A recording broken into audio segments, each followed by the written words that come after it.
comes the switch. Adversity is going to come. Amen? Get that? Adversity is universal. It's going to come. Doesn't matter who you are. Doesn't matter whether you're male, female. Doesn't matter whether you're confused about who you are or what you are. It doesn't matter. Trouble is going to come. Listen, to the rich and to the poor, to the saint, to the sinner, trouble is going to come. And trouble, it's so impartial because we live in a fallen world. Trouble comes to all of us, even to believers. No matter what our financial, no matter what our educational status, trouble's coming. And when trouble comes, you know, it never feels good, does it? Yeah. No. You know, it's kind of like the Emperor's New Groove, right? Sharp box on the bottom? Most likely. Most likely, bring it on. Sometimes we have to have the kind of the attitude of the llama, right? Bring it on. Adversity is painful. Never feels good. It can be physical. The pain can be emotional. Pain can be relational. But whatever it comes from, whatever the source, it hurts. Amen. And then we have that adversity that we see coming along far off in the distance. And then you have the stuff that happens right now. Comes suddenly. Life could be going on as normal. You're thinking, all right, I made it through. How many of you ever had this that happen? Well, I'm sure glad I made it through. And you turn the corner and there it is. Yep. Adversity. Comes up on us suddenly. Life could be going normal, and then there's an accident. I mean, listen, over the last month, I lost count of how many people that I know that were involved in some sort of a car, or a motorcycle, or a scooter, or a bicycle. Oh, wait, here's one, walking. Come on now. Yeah, I almost had to laugh at first, but then I realized these people were walking in the street, right? And they walked into each other. One fell down and broke his leg. So you can't blame it on the cars. You can't blame it on the bikes. Come on. Just two people walking, minding their own business. And then then each other's business became both their businesses. Amen. That's sad, but it happens. You just don't know what could happen. It could be maybe a negative report, maybe a bad report from a doctor or from a school teacher. Parents, students alike, amen? It can happen. But here's what happens. When it comes, depending on the level of severity, and depending on your level of preparation, just your preparedness, there are some things that are going to come in your life you can't really truly be prepared for. Amen. But there are some things that you can be prepared for. But even if you're prepared, it still hurts. Amen. Still discomfort in that adversity. Sometimes the adversity causes pain that might last, emotional pain or even physical pain that could continue for years. It may hurt so bad that even those who try to bring comfort to you, they feel your pain. Yeah, you don't know pain. No, do you understand what I'm saying? Amen. Especially if it's emotional. Amen. Or relational. They feel your pain. Did you know that that's what it's like to be part of a body? I guarantee, what's the smallest digit on your whole body?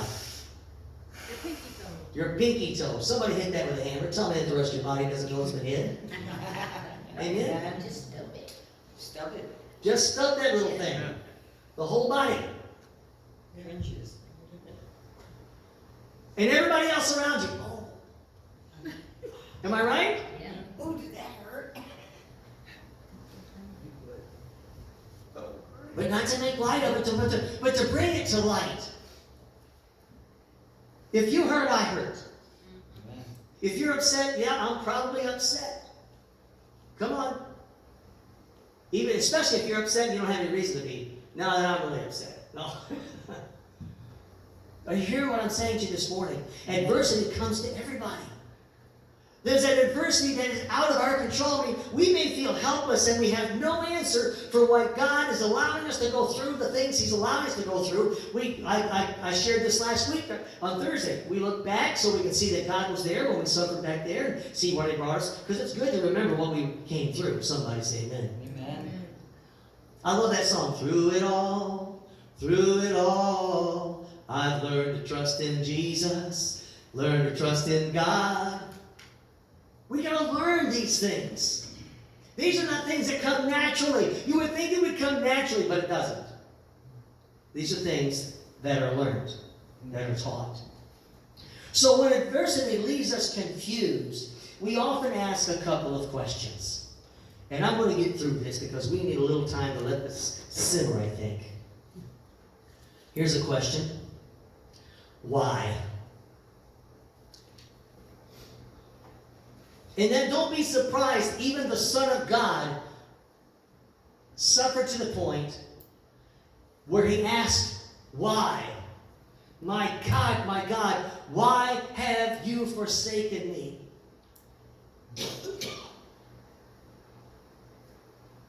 You see, the Lord is compassionate toward our pain, and He understands our limited understanding, our limited perspective, and our confusion. But He also knows the good that He intends to accomplish through our adversity because He sees the future.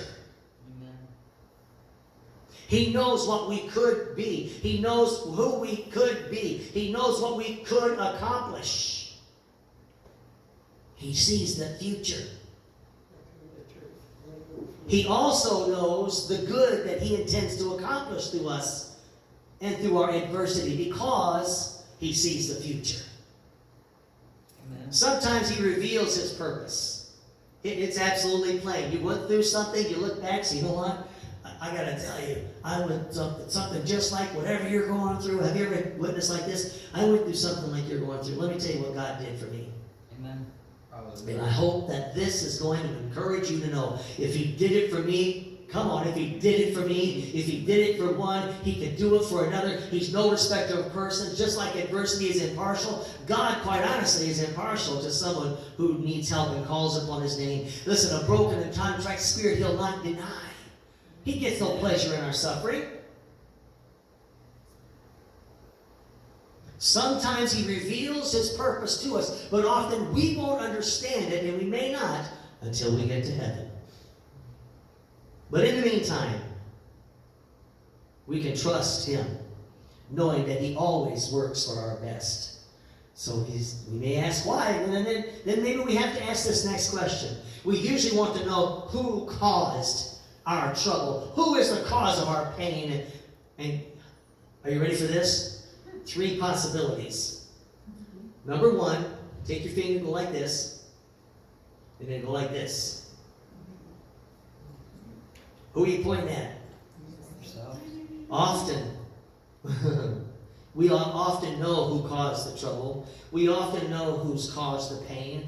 God has established the principle, this principle we call sowing and reaping. If we sin against the Lord, or if we sin against others, adversity may be the consequence of our choices. Amen. The decisions that we've made in the past have led us to where we are today. So I guess number 1 on the list of who is self. And then the next on the hit parade, next who gets blamed. We're not giving him too much place today, but how many of you know that this person hates God's people? This entity, the book of Job reveals that he could be causing our distress. He could be causing trouble in our life. We're talking about Satan. We're talking about the devil. Amen. Then there is a possibility that perhaps it could be God. Here's the thing. The Lord, He's sovereign. Anybody know what sovereign? Not know what sovereign means? If I say He's sovereign, what does that say? He's a sovereign ruler. Amen. He's a sovereign God. He's a sovereign Lord. What's that mean? He's sovereign. He's it. He's over everything. He's in control of everything. Get this. He's sovereign. He controls all the adversities that are in our life. And that's why it's important to remember. Go to the book of Job. Job could not have been afflicted except the Lord allowed it. Amen? But we need to remember how much He loves us. If He allows us to go through pain, if He allows us to